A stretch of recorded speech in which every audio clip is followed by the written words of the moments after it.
Stu here with Raid Shadow Legends to go over Lydia and where she's going to be the most overpowered in this game and how we should use her based on the information that we have so far with her. Now, they told us that the patch is going to come out Friday. They're going to give us all the details for the patch tomorrow, so we'll be able to put it out on YouTube videos.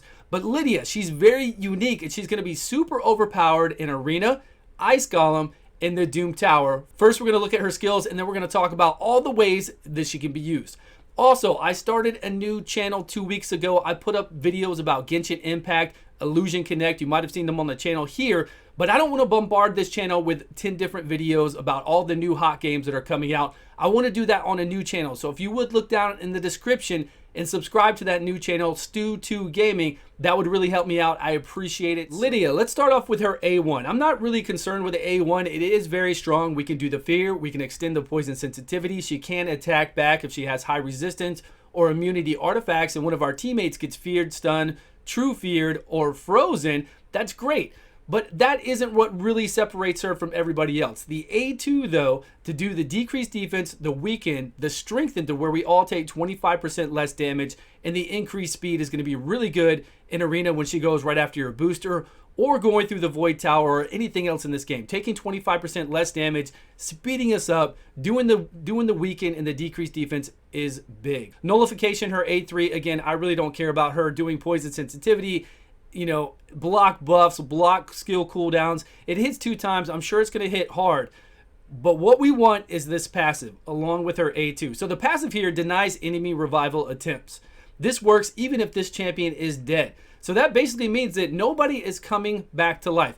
We'll talk more about that in a second. Let's finish this off. If this champion is alive when an enemy revive is denied, revives all dead allies at 50% turn meter and 50% HP. Grants an extra turn instead if no allies are dead. Now that one is on a long cooldown. It could be 9, it could be 6 turns, who knows. That portion of it is on a long cooldown, but the deny an enemy revival is not. We'll be denying revivals all the time. Annoying torments in Arena. When you go in there and you blast them, they will stay dead. He's not coming back to keep annoying you and to last longer. Sure, swift parry will still take effect and keep people from dying, but if they don't have that, if it does not proc, this person will die and not come back. This also leads us to when we go into Ice Golem and we fight the Ice Golem boss, we don't need a decreased attack. We don't need anything else. Really, we just need her because she's going to bring the weaken. She's going to bring the speed, the strengthen, the decreased defense. We can go into Ice Golem and just full-blown DPS the boss. Beat the boss down, beat the side minions down, really. They're not going to come back to life whenever he tries to do that, and it's going to be much easier. It's going to be faster and much easier.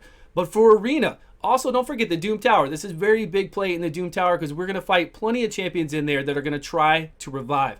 And remember, when they try to revive, if something happened and we lost one of our teammates, the AI is going to try to revive, or that torment's going to come back to life. Well, that's going to bring our people back to life. Or that's going to bring her to get her an additional turn from that passive. It's really impressive for that, because if we come in here to Arena, just imagine all the Arena fights that you've done.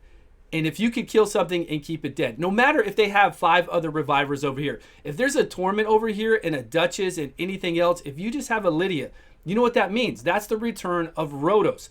If Rhodos goes up against a Torment, unfortunately I haven't been doing Arena in a very, very long time. So my Arena standing, I'm still in gold 4, I'm just lower down. So I can't find these Torments, I can't find these Hegemons.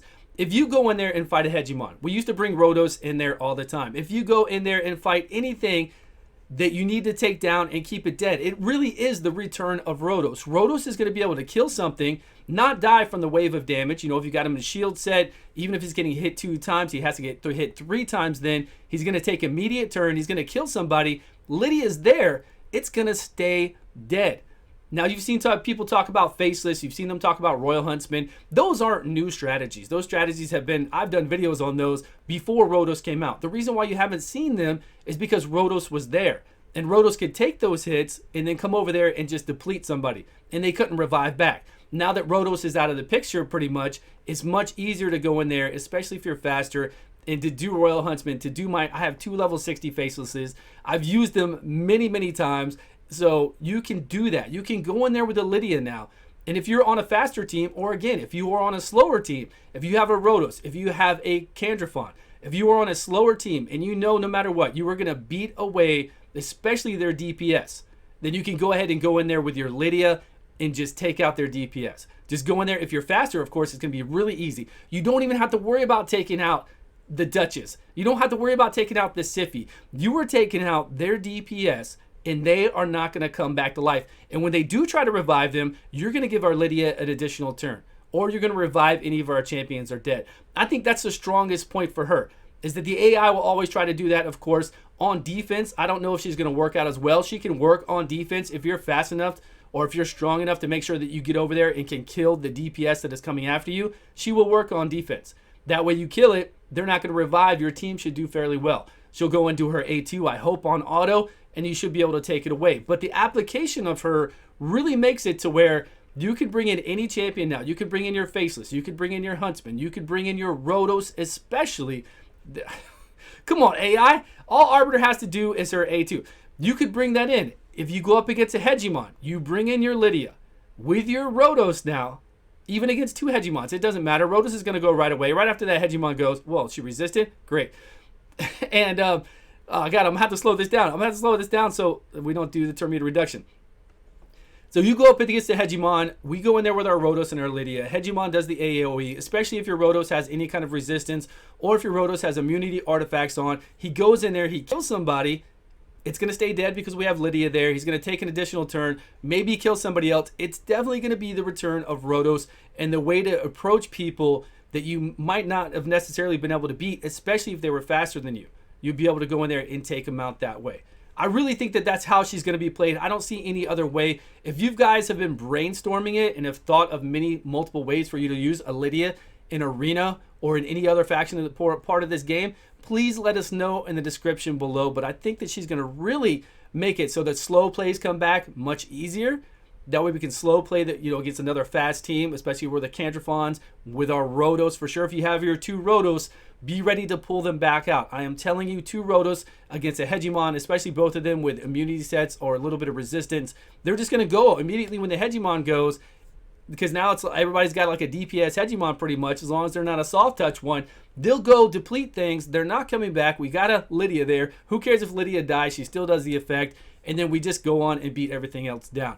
Then you could bring in anything else that will do damage. Ithos has been back, of course, since now we don't have all those Rotos out there. We can do Ithos with this A3. I need to do an updated guide on Ithos, because he's really come back in Arena as opposed to before.